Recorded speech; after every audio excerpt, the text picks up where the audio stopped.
Okay, so now you studied systems engineering, but then you went to law.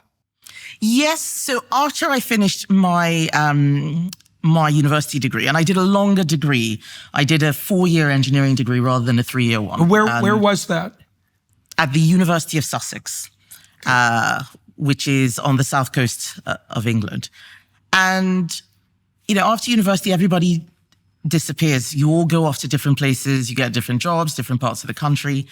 And I just had this feeling of unfulfillment. And I thought, I've made a mistake. Maybe I shouldn't have done engineering. Maybe I should have done something else. And everybody says, I speak very well and I make good arguments. I should have been a lawyer. So I went to, it was really night school. I went to the University of London, but they have a college called Birkbeck where the classes are in the evening. And so I went to night school while working, about 2005. So I'm about 25 and I do a law degree part-time, which was fascinating because I learned so much about the principles of all of the things we talk about, the rule of law, jurisprudence, but also a lot of the history of the UK, which I would have learned had I gone to primary or secondary school here. I learned in my law degree.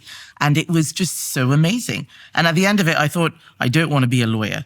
Definitely don't want to be a lawyer, but I love having this stuff in my head. And I'd become quite political by that time. And I was more interested in helping to make good law, so being a legislator, than being, a corporate lawyer or something like that. Okay, so how did you become political and why did you decide that you weren't going to be a lawyer? Well, I think, do you know the term, the quarter-life crisis? No, I'm not familiar with that, but it sounds like you had one. Yes, I think I had a quarter-life crisis, sort of 25, and I've done everything I'm supposed to do. You finish prime school, you finish secondary school, you do your A-levels, you get your degree, you get a job. I had a good job. I was working in consulting, and I still wasn't happy. And I didn't know what I was looking for, but I knew I was looking for something. And I thought another degree would give it to me. And what I really was looking for was the vocation which I found in politics. And it was a long journey over probably from age 16 onwards, having that experience of that low expectation culture, which I thought was very race coded. And looking back on it, it was extremely race coded. If I was, I think, a white child, I would have been treated differently. And again, it was sort of left-wing teachers who were trying to be helpful, but actually creating a lot of destruction along the way. That experiences at university, where I think I met my first sort of proper left-wing student culture type person, and I did not like it. I thought they were very ignorant. Because by this time, of course, I know a lot about Africa, and they talked about Africa as this place where they would come in and help the people, who was, just these helpless people, no agency whatsoever. They were not interested in the real problems, and it was really a way for them to virtue signal. And I found that so aggravating. And that also, semi-radicalized me around what we do with aid, for example, and how we let a lot of, African countries get away with things that they shouldn't do. An irritation with what I call moral colonialism, where rather than focusing on growth and how to make these countries self-sufficient, we sort of preach values which the West has come to after a long period and try and impose them in places where there's they're not ready to receive them or interested and not engaging with people on that level. So I had that radicalism, that radicalization process. And that was actually my first work with the Conservative Party. So it's 2005, I'm 25, 2006. David Cameron sets up these policy commissions, and one of them was called Globalization and Global Poverty. And I really cared about this subject because I thought a lot of money was being wasted and sent to places where it shouldn't be sent to, when actually what people needed was partnerships, business, more sensible ideas. And it was supposed to, even back then in 2006 onwards, it was how do we tackle globalization? How do we make sure it works for everyone else? But these things end up getting co-opted always by, vested interests. And which is a real shame. So many things took me on the journey to conservatism. I think also culturally, I am a Christian. I don't believe anymore. I used to. There was something changed. Something happened about 2008, which changed my views on Christianity. But still, I am culturally a Christian. My grandfather was a reverend in the Methodist Church. I went to a Church of England school. And many of the things that were formative in my experience, singing hymns and, knowing them off by heart, and just a lot of the stuff that you end up doing in an African country, almost all of which are very religious, can shape you. And I find the interpretation of Christianity in the UK quite interesting compared to certainly Africa and Nigeria. People believe that. It's not just something you do on a Sunday. The Bible is a living word of God, and you have to do all these things. And of course, they're inconsistent and there are all sorts of hypocrisies. But growing up in a country that was genuinely multicultural, half the people were Muslim.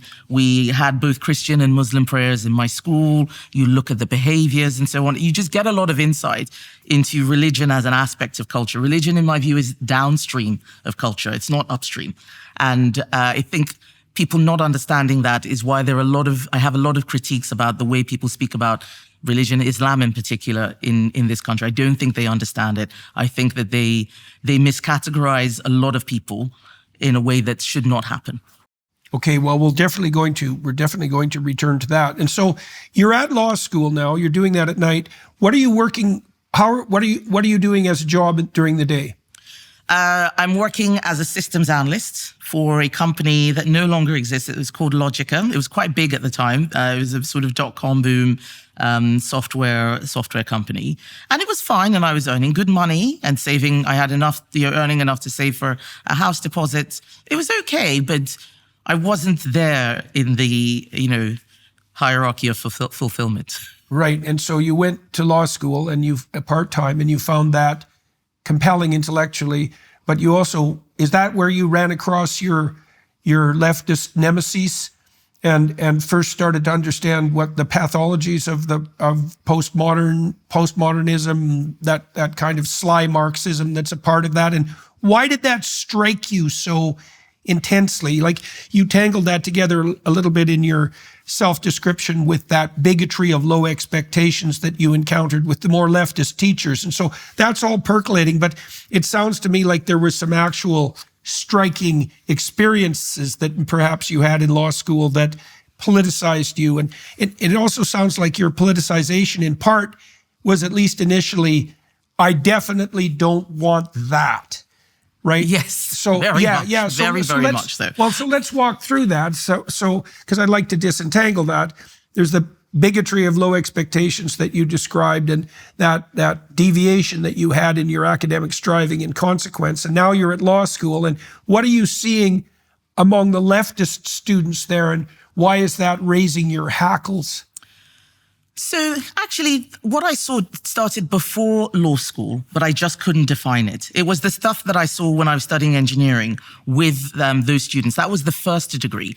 And I had just a very dim view of a lot of the students studying the humanities courses because they didn't need to work as hard as those of us studying engineering. I think I had about 26 hours of, teaching time and lab time.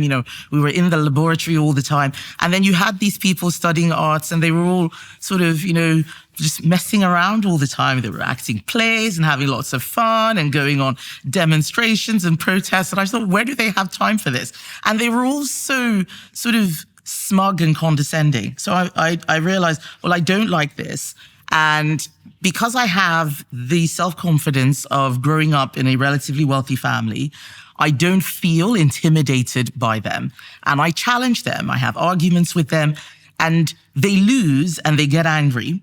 And I think that they are just very weak people who don't like argument, and they say things like, well, you can't say that. Or how can you say that? You're black. You should know that, all these people are racist and we're just trying to be helpful and so on. And they were so condescending. So I know I don't like that. I also know that I don't like teachers who just set very low expectations. I'm learning that family has actually been the most important thing in making me who I am. And I didn't realize that long enough. So all of these things are taking me on the journey to conservatism. Then I do the law degree, where I'm reading about John Stuart Mill and Edmund Burke and, how the rule of law is so critical to, the West, but how this country functions, and you learn the power of institutions. You see how you need to preserve institutions from generation to generation.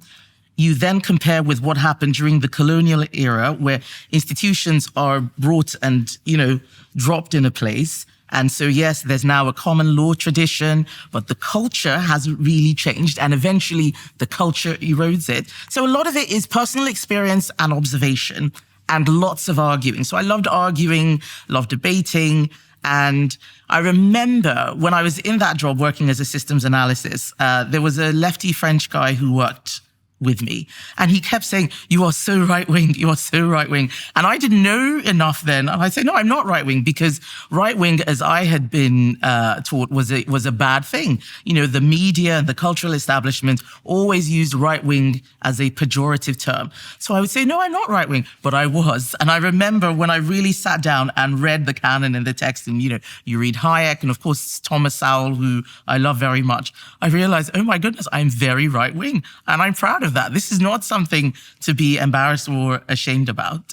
And my being very much on the right is that mix of the cultural conservatism, because I want us to preserve the things that are amazing here. And one of the things that is amazing is the classic liberalism, not the postmodern, sort of corruption of that. And a lot of what I see that has gone wrong is the corruption of liberalism. And I gave a speech in December where I said liberalism has been hacked, that people have found the weakest points and are twisting it to do things it shouldn't be doing. And you need muscular liberals to defend their turf. And instead, what they've been doing is giving away their turf. And that is how we ended up with a lot of the extreme gender ideology coming into play, because it wore the clothes of the gay rights movement. It's nothing like that. And that's how we saw a lot of the craziness of critical race theory. The BLM movement set race relations in a terrible negative territory, but it wore the clothes of the civil rights movement. And you need people who are in touch with reality, who can say, no, this is not real, this is not true. And I think that is something which I am lucky to have, that I just don't get detached from everyday life. I know what is real and what isn't. And I am amazed that we have politicians, including the British Prime Minister, who will say things like 99% of women don't have a penis, as if 1% of women do. And if a politician is prepared to tell you something that we all know is not true, then what else will they tell you? Even creatures without nervous systems can distinguish between the sexes. And so, yeah, there's something very pathological going on there.